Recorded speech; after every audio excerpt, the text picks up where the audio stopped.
तर्जुमान दफ्तर खर्जा के मुताबिक नायब वज़ीर आज़म और वज़ीर खर्जा इसाक़ ने सऊदी अरब के वज़ीर खर्जा शहज़ादा फैसल बिन फरहान अल सऊद से टेलीफोनिक रब्ता किया है।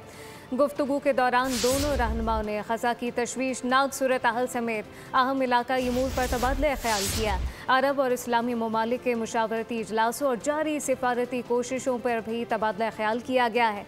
इन कोशिशों का मकसद फौरी और पायदार जंगबंदी को मुमकिन बनाना, ख़ज़ा में बिला रुकावट इंसानी इमदाद की फराहमी यकीनी बनाना और ख़ित्ते में देरपा अमन के लिए इज्तिमाई इक़दाम को फ़रोग़ देना है।